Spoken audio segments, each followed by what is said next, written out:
Graças e paz, irmãos. Vamos estudar mais uma vez uma nova série. Iniciamos hoje uma nova série que tem como título Do Sonho ao Destino. Vamos falar um pouco aí sobre a vida de José, que está lá no Gênesis, do capítulo 27 ao 50, perdão, do 37 ao 50, aonde nós encontramos a narrativa dessa história, né? José era filho de Jacó e Raquel, e Jacó tinha outras esposas, teve quatro esposas, e ele era o filho mais amado de seu pai, né? José era o filho mais amado de seu pai, e tinha uma particularidade vinda de Deus sobre a vida de José, que nós entendemos pela história, pelo relato bíblico, que Deus o tinha preparado para abençoar os seus irmãos, abençoar os seus pais, né? E, infelizmente, como acontece, foi perseguido, foi vendido, né? Ele sonhava, ele tinha sonhos de seus irmãos, que seus irmãos iriam se inclinar sobre diante dele, né? Então a gente percebe ali que os irmãos já ficaram ali com uma pitadinha de ciúme quando seu pai o tratava melhor do que eles, e também pelo fato dele ter tido dois sonhos. Um ele contou para os irmãos, depois ele contou outro para o seu pai também. Deu uma certa bronca nele, né? Disse: "Ó, nós não vamos nos ajoelhar diante de você", e por aí foi, né?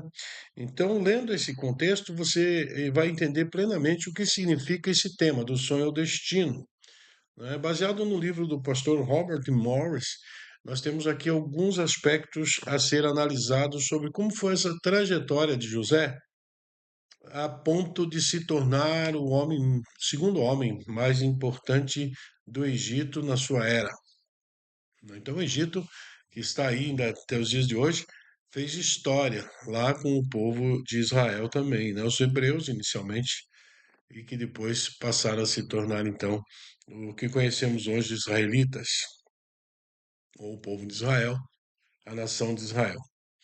Então, você já teve um sonho na sua vida? Alguma coisa que você sonhou e disse: "Poxa, se isso acontecer vai ser maravilhoso"? Então, o autor desse que estamos estudando, desse livro, o Robert Morris, ele afirma que cada um de nós tem um sonho e um destino planejado por Deus. Ele diz que se você tem um sonho, então você tem um destino, né? A pergunta é: como você acha que pode passar de mero sonho para viver o seu destino? O que você espera encontrar ao longo do caminho, né? Às vezes os nossos destinos, nosso objetivo, ele é alcançado de maneira mais tranquila, e às vezes não. Às vezes é o esforço, é a confiança, é a fé em aquele que nós entendemos ser Deus, o condutor e que conduz todas as coisas, né? Então, nós podemos ver que José, quando ainda era muito jovem, ele recebeu uns sonhos de Deus, né? E, e logo depois o levou a passar vários testes necessários, né? Depois que ele recebeu esse sonho. Do ponto de vista divino, para a edificação do seu caráter, o que durou cerca de 13 anos, esse processo todo, entre sonhos e todo aquele princípio ali, né, que ele viveu. Esses testes revelaram os pontos fortes e fracos de José, como seu orgulho, pureza e sua perseverança. Por exemplo, todos nós estamos atravessando um tipo de provação na caminhada com Deus rumo ao nosso destino. Todos nós. José, então, teve o seu, né? Foi vendido pelos seus irmãos para um grupo de ismaelitas que o revenderam, né, como escravo lá no Egito. E ele foi parar na casa de um homem chamado Potifar. Ainda jovem, adolescente, criança, 12, 17 anos, dentro daquele patamar do seu tempo, né? E lá ele esteve na casa daquele homem. Então a nossa esperança, ao desenvolver essa série de pregações combinada com estudos de células, é despertar-nos para o fato de que as situações pelas quais estamos passando talvez sejam testes de Deus para forjar o nosso caráter, né? Nosso objetivo é aprender como podemos estar preparados para passar nos testes da vida e assim alcançarmos o destino que Deus tem reservado para cada um de nós. Então, após ser jogado num poço pelos próprios irmãos, José acabou sendo vendido por eles como escravo para os mercadores mailitas, que o levaram para o Egito, onde foi revendido para um oficial do faraó, o capitão da sua guarda, e ele chegou ao palácio de Potifar como um simples escravo. Então ele chegou naquele ambiente ali novo como um escravo, sendo que ele era um dos filhos prediletos de seu pai na sua terra. Mas logo ele se tornou administrador dos bens de Potifar. Tudo porque José soube passar pelo teste do palácio, porque aprendeu as lições de Deus sobre uma boa administração com seu pai. E agora vamos ver como aconteceu, que lições podemos aprender dessa história fascinante, né? E o primeiro percalço ali no Egito foi o fato de que a mulher de Potifar, a sua esposa, ela sentiu atrações por esse jovem, que a Bíblia relata que ele tinha boa aparência, nós vamos ver isso no texto, lá em Gênesis 39, de 1 a 6, e sua boa aparência, mas a esposa de Potifar, então, ela tentou agarrá-lo no momento em que estavam sozinhos no palácio e ele fugiu, deixando sua capa com ela, ali, a sua veste de cima, né? E com isso ela criou uma narrativa de que ele a tinha agredido, tinha abusado dela. E aí então ele foi preso. Ficou lá 13 anos na cadeia. Mas foi algo muito interessante, porque mesmo na cadeia, ele se tornou administrador da cadeia, né? Então José, versículos 1 a 6 de Gênesis 39, nos diz assim: José havia sido levado para o Egito, onde o egípcio Potifar, oficial de Faraó e capitão da guarda, comprou dos ismaelitas que o tinham levado para lá. Então o Senhor estava com José, de modo que ele prosperou e passou a morar na casa do seu Senhor no Egito. Quando este percebeu que o Senhor estava com ele e que fazia prosperar em tudo o que realizava, agradou-se de José e tornou administrador dos seus bens.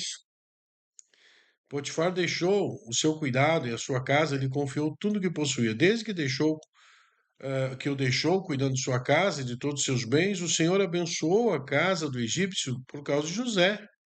Então a bênção do Senhor estava sobre tudo o que Potifar possuía, tanto em casa como no campo. Assim deixou ele aos cuidados de José tudo o que tinha, e não se preocupava com coisa alguma, exceto com a sua própria comida. José era atraente e de boa aparência, né? Então ser bonito às vezes incomoda, porque é o fato que vai levar às vezes às tentativas do inimigo de derrubar a pessoa através da sexualidade irregular, né? A sexualidade foi criada por Deus, mas para ser vivida de uma forma condizente com a palavra de Deus dentro do relacionamento conjugal, matrimonial, né? Dessa forma. Então, essa é a história incrível de alguém que chega a uma casa como um mero escravo, sem nenhum direito e nenhuma perspectiva, mas que rapidamente se torna o segundo em autoridade e poder naquele palácio. Mais tarde, quando José é traído e enviado para a prisão, também não demorou para ser reconhecido como um bom administrador e um homem abençoado e próspero. E a pergunta que nós fazemos já no início: analisando esse texto, quais as razões do impressionante êxito de José, mesmo numa terra estranha, debaixo de tão injusta condição, né? Quais as razões desse êxito de José, né? De que maneira você acha que Deus estava testando José no seu primeiro trabalho no Egito? Veja novamente o versículo 2. O Senhor estava com José de modo que ele prosperou, este prosperou.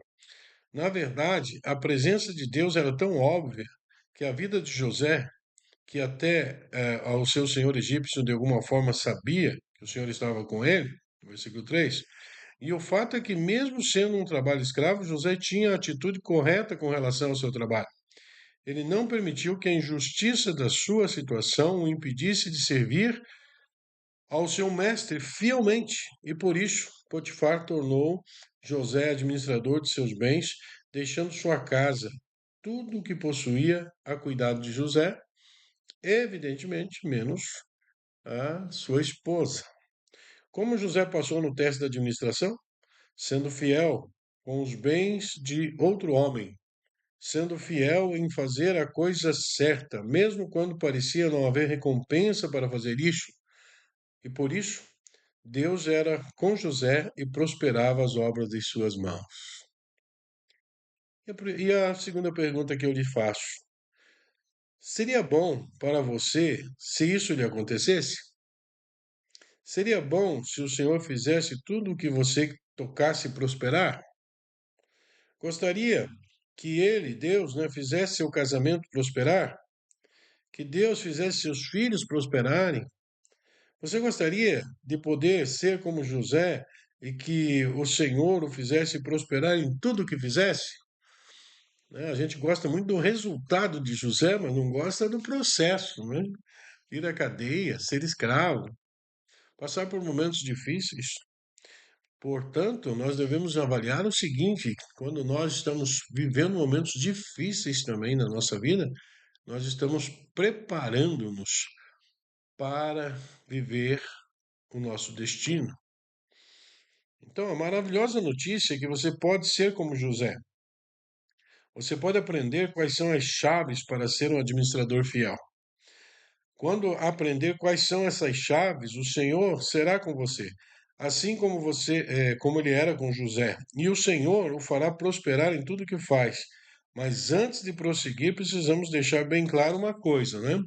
Prosperar não é uma palavra negativa.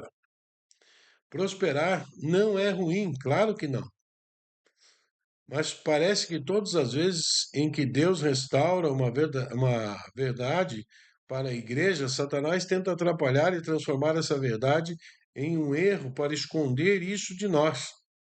Então, devido à conhecida teologia da prosperidade e pelos erros de alguns, a palavra prosperidade de repente passou a ser vista como negativa. Então, algumas pessoas dizem: olha, a pessoa próspera ela não está com Deus, está vivendo de uma forma irregular. A prosperidade que vem de Deus, ela tem um sentido, nós vamos ver aqui pelo estudo, não é bem você ter aí prosperidade no sentido de um acúmulo de grande fortuna como um todo, mas ter uma vida próspera que tudo o que é necessário chega a você e produz bênção, tanto para você como para aqueles que estão ao seu redor. Então, há muitas passagens na Bíblia sobre prosperar. Aqui vou destacar apenas duas. Gênesis 26, 12 e 13. Semeou Isaac naquela terra e ao mesmo ano recolheu 100 por 1. De cada uma semente ele conseguiu 100. Porque o Senhor abençoava, enriqueceu-se o homem, prosperou e ficou riquíssimo. Gênesis 26, 12 e 13. Almeida, revista atualizada. Percebeu que o Senhor usa a palavra prosperar nesse versículo acerca de Isaac? Na verdade, o Antigo Testamento usa a palavra prosperar 63 vezes. Então, não só o contexto de ter um acúmulo, mas você ter uma safra de 100%, você não vai comer sozinho. Você vai ter que dividir isso. Ele só vai trazer um resultado positivo se esse alimento colhido ir para aqueles que necessitam. Isso é prosperidade. É você prosperar e abençoar. Não é muita gente que quer prosperar e reter. Cheira os seus celeiros. E aí Jesus fala a respeito daquele homem que disse: olha, construirei novos celeiros, destruirei esses, farei novos, e tenho agora vida, né, por um bom tempo. E Jesus diz: louco, essa noite pedirá a tua alma, o que tens, para quem deixará, né? Quem ficará? O outro versículo que nós vemos é: amados, acima de tudo, faço votos por sua prosperidade e saúde, como é próspera a tua alma. Terceira carta de João, versículo 2. Então, a palavra hebraica para prosperidade significa empurrar para frente ou progredir. E a palavra grega para prosperidade quer dizer ajudar no caminho. Em outras palavras, se você prosperar outras pessoas, né, você os ajudará ao longo do caminho e as empurrará para frente e as ajudará a chegarem mais longe. Quando nós queremos só para nós estamos sendo gananciosos. Agora, quando nós queremos abençoar vidas, nós estamos sendo prósperos. Pergunta que eu faço, terceira pergunta. Você gostaria que Deus o empurrasse para frente no seu casamento, por exemplo? Gostaria que Deus o empurrasse para frente no seu trabalho? Isso não seria maravilhoso? A grande notícia é que Deus quer empurrar para frente e Ele quer ajudá-lo a progredir. Ele quer prosperar você em tudo que você faz, assim como Ele prosperou José. Quer prosperar seu trabalho, sua família, seu ministério, sua saúde, seus relacionamentos, tudo em sua vida. Mas cabe realmente a você decidir, né, se vai andar na bênção de Deus e no favor de Deus como José andou. Nessas passagens sobre José na casa de Potifar, aprendemos 4 chaves que fizeram José prosperar e falaremos sobre cada uma delas a seguir. A primeira chave para prosperar é que eh, José tinha a presença de Deus. A primeira chave para prosperar é a presença do Senhor. Se Deus está com você, meu amigo, andando com você como seu amigo, você vai prosperar. Porque Deus prospera em tudo o que ele faz. Você entende que os empreendimentos de Deus são sempre bem-sucedidos?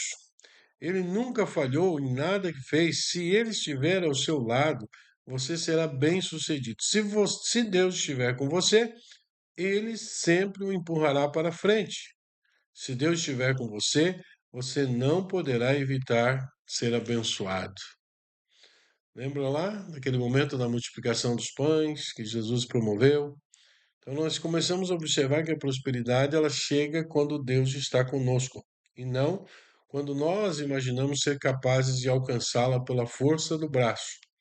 Toda a prosperidade alcançada pela força do braço, ela é um castelo de cartas que pode diluir a qualquer momento. Então, quando José tinha a presença de Deus, do Senhor na sua vida, de uma forma palpável, é impressionante para mim o fato de que Potifar, que não conhecia o Senhor, mesmo assim ter sido capaz de reconhecer que Deus estava com José. Isso lá no verso 3. E várias vezes observamos esse comentário sobre José. O Senhor estava com ele. E a pergunta que eu digo: seu chefe, seu patrão, que pode ser um incrédulo, reconhece que Deus está com você? Ele reconhece que a empresa dele está sendo abençoada porque você é um funcionário? A frase "o Senhor estava com ele" encontra-se em toda a Bíblia e é usada para descrever muitas e outras pessoas de fé. Esta é a chave para prosperar, ter a presença do Senhor em todo o tempo. Mas isso gera outra questão. Qual é a chave para a presença do Senhor? Então, a chave para a presença do Senhor é a obediência. Muitos não gostam da palavra obediência, mas gostando ou não, não podemos fugir dessa simples verdade. A obediência é a chave para ter a presença de Deus em nossas vidas. Se não obedecermos a Deus, ele não poderá andar conosco. Pela sua natureza santa e justa, Deus anda somente com servos obedientes. Observando essa ligação em 2 Crônicas 17, 3 e 4, diz assim: o Senhor esteve com Josafá, porque em seus primeiros anos ele andou nos caminhos que seu predecessor Davi tinha seguido. Não consultou Balaíns, mas buscou a Deus e de seu pai e obedeceu os seus mandamentos e não imitou as práticas de Israel. Então, Josafá também andava com Deus na sua obediência. A Bíblia diz que Deus estava com Josafá, por quê? Porque ele andava nos caminhos de Deus e obedecia os seus mandamentos. Por isso tornou-se também um grande rei. Mas como o rei Saul foi contrário, com o rei Saul foi o contrário. Em 1 Samuel 15, lemos como Saul deixou de obedecer ao Senhor, apesar de ter recebido instruções diretas. Saul se recusou a fazer o que Deus dissera fazer. E depois tentou justificar a sua desobediência em vez de se arrepender. Outra coisa que nós precisamos aprender, né? Ao invés de justificar os nossos erros, devemos nos arrepender, deixar de fazê-los. Assim a presença do Senhor se retirou dele. Deus não anda com os desobedientes. Em 1 Samuel 18, 12, isso fica muito claro. Saul tinha medo de Davi porque o Senhor havia abandonado e agora estava com Davi. Deus havia abandonado Saul e estava com Davi. 1 Samuel 18:12. Por que o Senhor estava com Davi? Porque ele obedeceu ao Senhor. E porque o Senhor havia abandonado a Saul? Porque ele desobedeceu. Outro texto claro para essa reflexão está lá em Deuteronômio, capítulo 11, versículo 26 a 28. Preste atenção. Hoje estou pondo diante de vocês a bênção e a maldição. Vocês terão bênção se obedecerem os mandamentos do Senhor, o seu Deus, que hoje estou dizendo a vocês, mas terão maldição se desobedecerem aos mandamentos do Senhor, o seu Deus, e se afastarem do caminho que hoje ordeno a vocês para seguir deuses desconhecidos. Ou seja, Deus está dizendo, você pode escolher a bênção ou a maldição. Deus colocou diante de nós uma bênção e uma maldição. A escolha é realmente muito simples. E esta é a escolha que Deus nos deu. Se você me obedecerem, serão abençoados. Se me desobedecerem, não serão abençoados. Isso não é doutrina de salvação pelas obras, porque sabemos que somos salvos pela graça e através da fé em Jesus Cristo, nosso único Salvador. Vamos para o céu pela graça, mas se você quiser ter sucesso nessa terra, você terá que obedecer à palavra de Deus. Se obedecer e andar com Deus, você caminhará com êxito. Isso não significa que tudo vai sempre dar certo para você, ou que nunca passará por lutas e tempestades, mas significa que Deus levará através dessas tempestades com sucesso. Vamos ler mais dois trechos bíblicos. Jó 36, 11 e 12 diz assim: Se lhe obedecerem e o servirem, serão prósperos até o fim dos seus dias e terão contentamento nos anos que lhe restam. Mas se não obedecerem, perecerão a espada e morrerão na ignorância. Então, vamos de Jó aqui, um dos homens mais ricos do seu tempo também, em termos econômicos, abençoado por Deus. Não pelo um esforço intelectual dele, mas pela graça e misericórdia de Deus.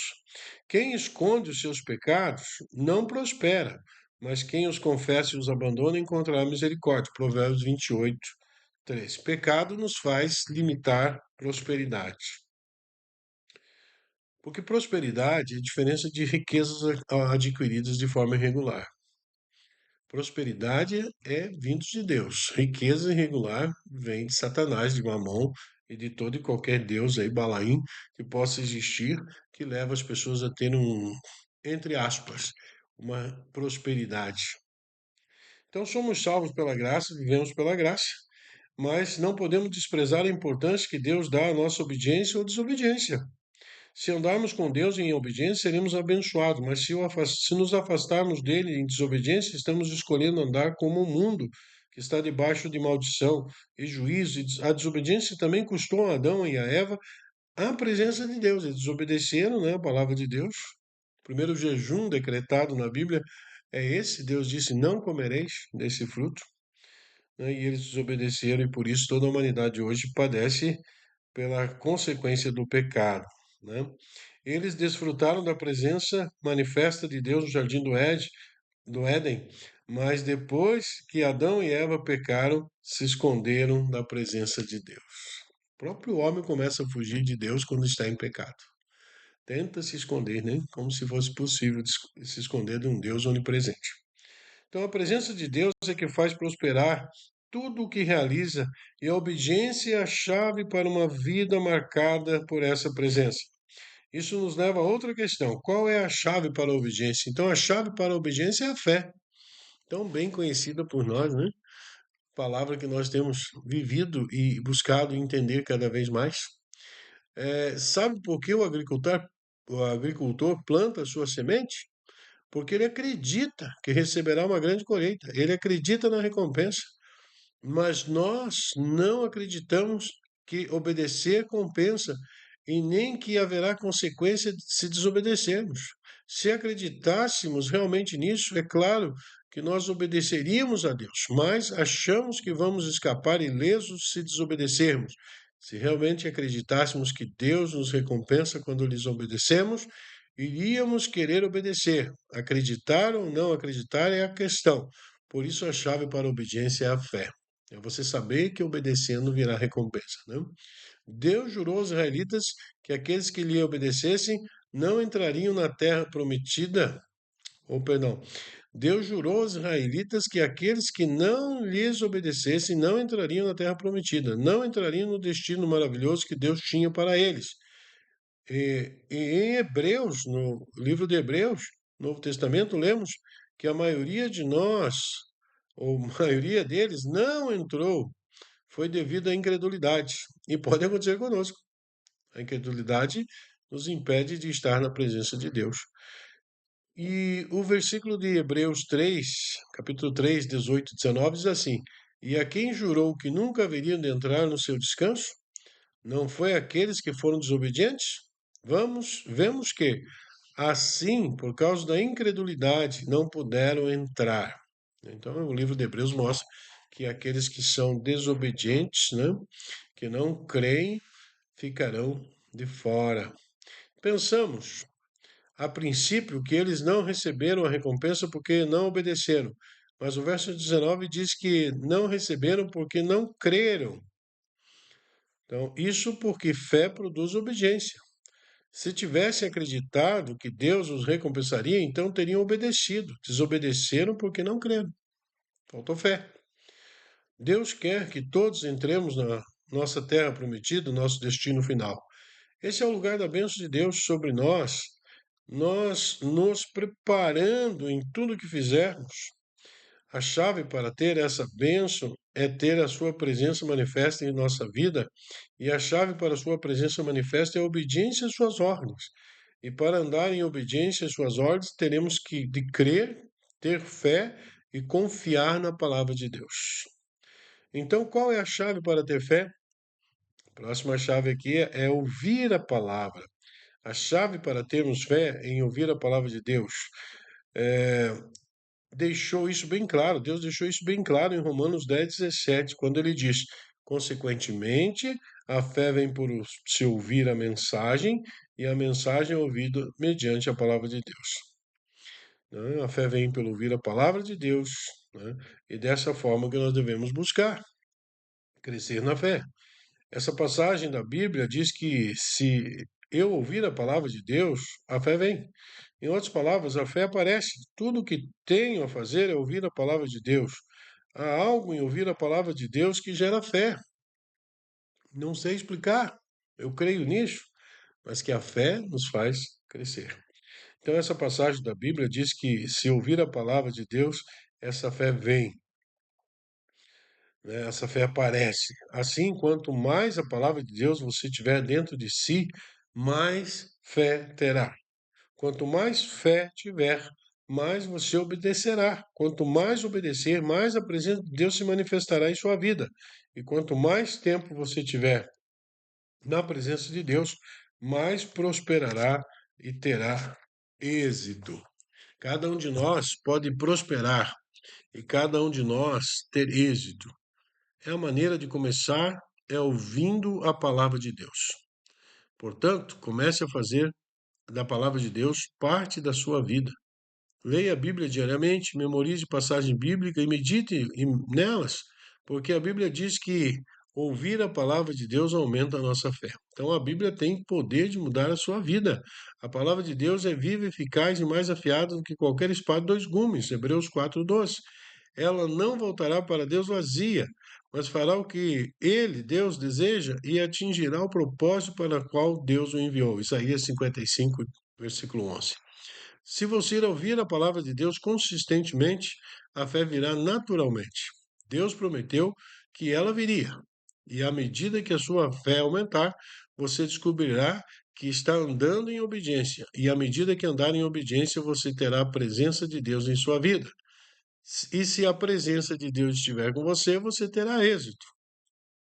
Concluímos então. O teste do palácio pode ser assim resumido: se Deus estiver com você, ele prosperará tudo o que você faz. A chave para prosperar é simplesmente ter a presença do Senhor na sua vida. Deus pode e quer abençoá-lo, mas é a sua presença ao nosso lado e o seu favor sobre nós que nos conduz ao êxito, mesmo em situações injustas e difíceis. Então passe tempo com a palavra de Deus e obedeça, e observe ali a sua fé aumentar. À medida que a fé vier, a obediência naturalmente seguirá. E quando você honrar a Deus e andar em obediência a Ele, Ele o honrará com a sua presença. Então, seu favor e as suas bênçãos repousarão sobre a sua vida. E assim como José, você prosperará em tudo que fizer. Desafio para nós: seja fiel nas pequenas coisas, seja um bom empregado, um bom administrador, faça tudo como se estivesse fazendo para o Senhor. Colossenses 3, 22 a 24 vai nos narrar essa condição de nós como servos de Cristo. Naquele tempo, então, as pessoas eram escravas e não funcionários, né? Escravos, obedeçam em tudo seus senhores terrenos, não somente para agradá-los, quando eles estão observando, mas com sinceridade de coração, pelo fato de vocês temerem o Senhor. Tudo o que fizerem, façam de todo o coração como para o Senhor, e não para os homens, sabendo que receberão do Senhor a recompensa da herança. É a Cristo o Senhor em quem vocês estão servindo. Quando você está trabalhando o teu emprego, meu querido, você está servindo a Cristo. Lembre-se que a fidelidade e a boa administração é o que nos faz ter êxito em tudo que fazemos. A maravilhosa verdade é que o favor de Deus está disponível a toda e qualquer pessoa que, independente das circunstâncias difíceis, passaram no teste da oportunidade, no teste da fidelidade diante de Deus. E se assim for, você pode aguardar com expectativa o dia que ouvirá de Jesus te dizer: muito bem, servo bom e fiel. Você foi fiel no pouco, eu o porei sobre o muito. Venha e participe da alegria do seu Senhor. Mateus 25, 21. Bom, esse é o estudo de hoje, né? O nosso tema é algo maravilhoso, do sonho ao destino. Tudo na vida começa com um sonho, com uma expectativa. Eu espero que você tenha sonhos de bênção na sua vida. Eu espero que você esteja vivendo de tal forma que, como José do Egito, poderá receber muitas vezes uma promoção, tanto no mundo material, né, dentro daquilo que você atua, como também no mundo espiritual você viverá a alegria de estar servindo e adorando ao Senhor. Que Deus nos abençoe, nos faça viver mais em fé, buscando mais a vontade do Senhor e prosperando e abençoando vidas com aquilo que o Senhor tem nos colocado em mãos, em nome de Jesus. Amém? Deus abençoe. Até o nosso próximo estudo, para a honra e glória do Senhor, em nome de Jesus. Amém.